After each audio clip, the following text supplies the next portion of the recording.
Class 10th chapter name introduction to trigonometry और इसकी miscellaneous exercise 7 को हम सॉल्व करेंगे, जिसका क्वेश्चन नंबर 3 है कि फिलिंग दी ब्लैंक्स। इसमें फर्स्ट फिलिंग दी ब्लैंक में है पार्ट के pi radian is equal to dash degree. तो ये रिलेशनशिप हम जानते हैं कि पाई जो रेडियंस होते हैं वो 180 डिग्री के इक्वल होते हैं। अब ये हमें कैसे पता चला? इसका हमें इस तरह से पता चला था कि जब हम एक सर्कुलर मेजरमेंट की बात करते हैं तो हम ये कहते हैं कि अगर एक पूरा सर्कल कंप्लीट होता है, यानी कंप्लीट सर्कल जिसको हम कहते हैं, तो ये कंप्लीट सर्कल जो होता है वो 360 डिग्री के इक्वल होता है। 360 डिग्री के इक्वल होता है पूरा। तो अगर मैं सरकमफ्रेंस की बात करूं, सरकमफ्रेंस और किसी भी सर्कल के डायमीटर को अगर आपस में डिवाइड किया जाए तो इनका आंसर हमेशा एक फिक्स्ड आंसर आता है, जिसको हम पाई कहते हैं, जो एक इरेशनल नंबर है। ठीक है। अब सरकमफ्रेंस जो है वो अगर 360 डिग्री के इक्वल हो, ठीक है, और सर्कल का रेडियस अगर हम 1 यूनिट रखें तो इसके डायमीटर की लेंथ रेडियस का डबल होती है, यानी कि ये 2 हो जाएगा। डायमीटर 2 सेंटीमीटर या 2 यूनिट्स, तो इक्वल टू पाई रेडियन आ जाएगा। तो यहाँ से हम ये बात नोट कर रहे हैं कि जो 2 पाई है, या इसको 360 को अगर हाफ कर लो तो ये पाई इक्वल टू 180 डिग्री आ जाता है। तो इस लिहाज से यहाँ पर हम लिखेंगे कि 180 डिग्री। मतलब डिग्री तो उन्होंने खुद लिखा हुआ है, हम खाली 180 लिख देंगे। तो इसी कैसे ये हम फिलिंग द ब्लैंक जो है सॉल्व कर सकते हैं।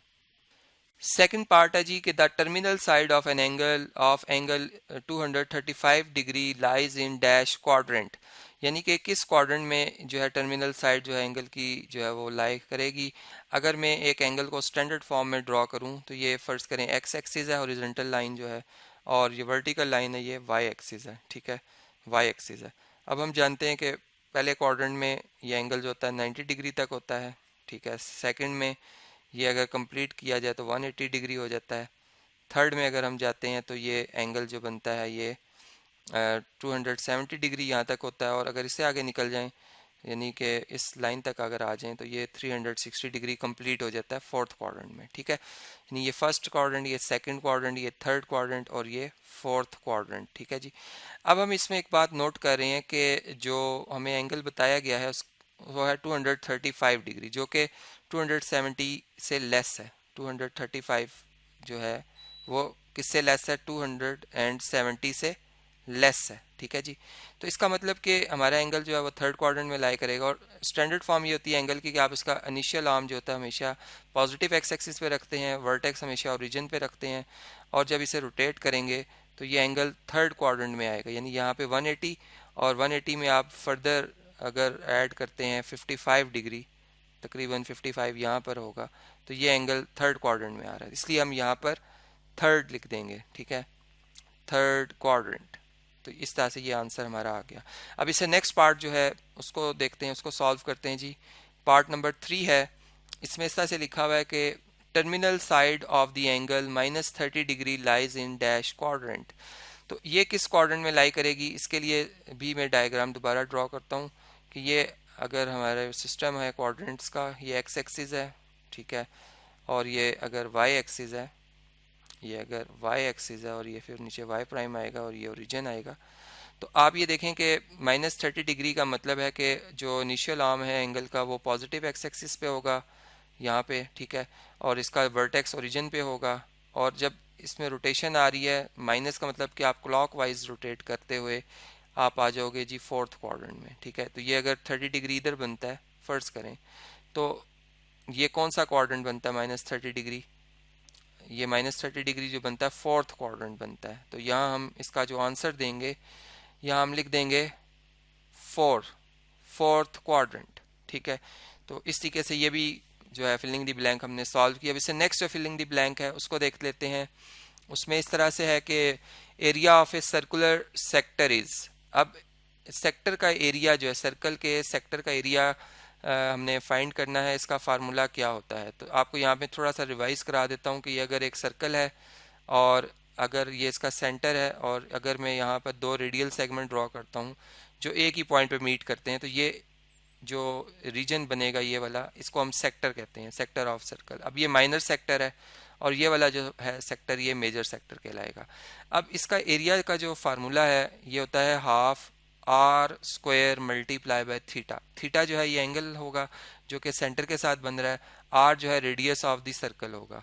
इसकी डेरिवेशन हमने मुकम्मल तौर पर जो है वो की हुई है इसके कंसेप्ट लेक्चर में, वहाँ से आप देख सकते हैं। यहाँ पर जस्ट एक आपको रिवीजन के लिए मैंने फार्मूला लिख दिया है कि ये हाफ मल्टीप्लाई बाय, यानी कि हाफ, चले मैं इस 2 को थोड़ा सा ऊपर लिखता हूँ, half r square multiply by theta.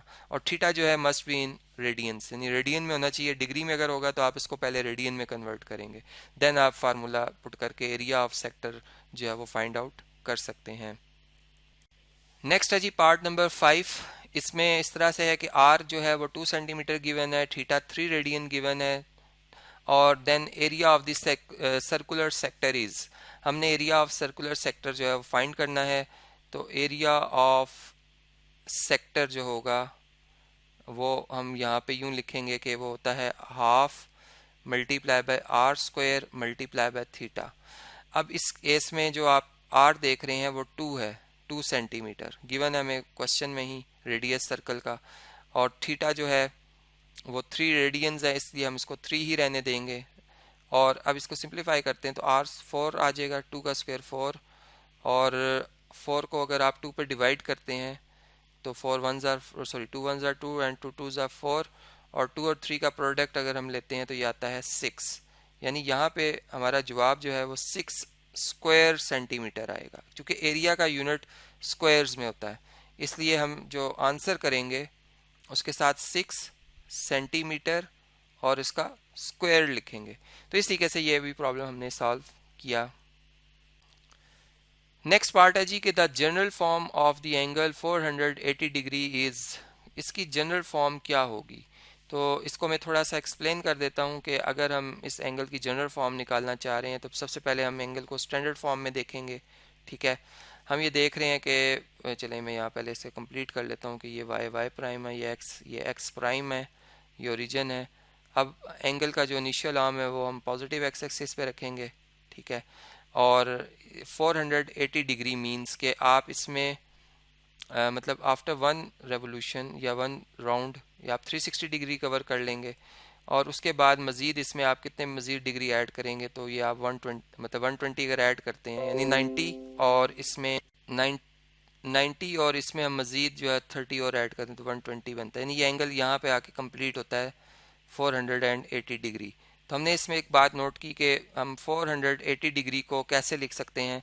हम इसे लिख सकते हैं 360 डिग्री प्लस 120 डिग्री। अब वो जो 120 डिग्री है ये हर मतलब आप इसके जितने भी को टर्मिनल एंगल्स निकालते जाएंगे, को टर्मिनल एंगल वो होते हैं ऐसे एंगल जिनके इनिशियल आर्म और टर्मिनल आर्म सेम हो, उन्हें हम को टर्मिनल एंगल कहते हैं। तो हम ये देख रहे हैं कि 480 डिग्री का को टर्मिनल एंगल है 120 डिग्री। ठीक है, इट्स मीन कि हम 120 डिग्री जितनी मर्जी दफ़ा सर्कल का राउंड लेते हुए आते जाएं, एक दफ़ा लें, 2 दफ़ा लें, 3 दफ़ा लें, चाहे हम क्लॉकवाइज रोटेट करें चाहे हम एंटी क्लॉकवाइज रोटेट करें, हम जब भी 120 डिग्री कवर करेंगे पॉजिटिव एक्स एक्सिस से आगे तो हम हमेशा जो है वो 480 डिग्री के ही जैसी रेवोल्यूशन कवर कर चुके होंगे। तो इसका मतलब है कि यहाँ हम इसको यूँ लिख सकते हैं 480 डिग्री को अगर हम जनरल फॉर्म में लिखना चाहें तो हम लिखेंगे 2 टाइम्स पाई 2 पाई इंटू के जो है यहाँ पर वो रेवोल्यूशंस को रिप्रेजेंट कर रहा है, और प्लस इसमें 120 डिग्री लिखेंगे हम, और वेयर जो के है वो हम लिखेंगे 1। यानी कि अगर हम खाली 420 की बात कर रहे हैं तो 420 को हम इस तरीके से लिख दें। अगर हम को टर्मिनल एंगल्स लिखना चाह रहे हैं तो के को हम 1 2 3 सो ऑन मतलब हम पुट करते जाएंगे, मतलब पॉजिटिव में अगर हम पुट करते जाएं तो हम इसके पॉजिटिव को टर्मिनल एंगल्स जो हैं वो लाते जाएंगे। ठीक है, तो इस लिहाज से मतलब के की वैल्यू यहाँ पे मैंने 1 इसलिए रखी है कि मैं सिर्फ 480 के इक्वल इसको लिखना चाह रहा हूँ इस फॉर्म में, जैसे मैंने ऊपर लिख के दिखाया आपको कि 480 degree equal to 360 degree plus 120 degree. ठीक है, तो यहाँ पर के जो होगा सिर्फ हम 1 लिखेंगे और बाकी वैल्यूज़ नहीं लिखेंगे, तब ये 480 के इक्वल आएगा रिजल्ट। और अगर अलग कोई क्वेश्चन होता तो उसमें फिर हम जो है वो मतलब को टर्मिनल एंगल्स की बात की जाती तो फिर हम के की वैल्यू कोई और भी पुट कर सकते थे। तो यहाँ पे हम लिखेंगे 2k पाई प्लस 120 डिग्री। तो इस तरीके से ये हम इसका जो फाइनल आंसर है वो यहाँ पे लिख देंगे। साथ में ये भी लिख देंगे वेयर के इक्वल टू 1। अब नेक्स्ट पार्ट जो है उससे सिंप्लीफाई करते हैं। इस क्वेश्चन में हमसे ये पूछा जा रहा है कि अगर साइन थीटा की वैल्यू 1/2 होगी तो बताएं वो कौन सा एंगल है जिसपे साइन फंक्शन जो है वो 1/2 आंसर देता है। ठीक है, तो इस चीज़ को हमने देखना है।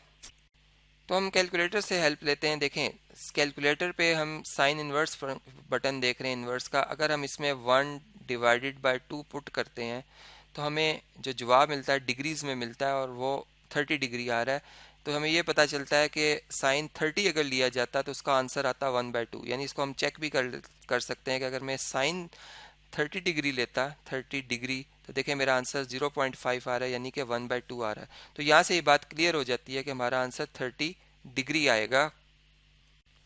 तो हम यूं कह सकते हैं कि फिर थीटा किसके इक्वल होगा, साइन इनवर्स ऑफ 1/2 के। जैसे मैंने भी बताया कि इनवर्स फंक्शन है साइन का ये।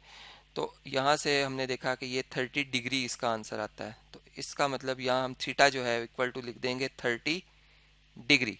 तो ये हमारा आंसर जो यहाँ पे आ गया। अब इससे जो नेक्स्ट पार्ट आ रहा है उसे सॉल्व करते हैं। यहाँ पे एक और बात भी ये हम अपने जहन में रख लेते हैं कि अगर रेडियंस में अगर हम इसको देखना चाहें तो हम जानते हैं कि पाई रेडियंस जो होता है वो 180 डिग्री के इक्वल होता है। यानी कि अगर हम पाई 180 को अगर 6 से डिवाइड कर लें 6 से, तो हम देख रहे हैं कि 180 को अगर 6 से डिवाइड किया जाए तो 30 आता है।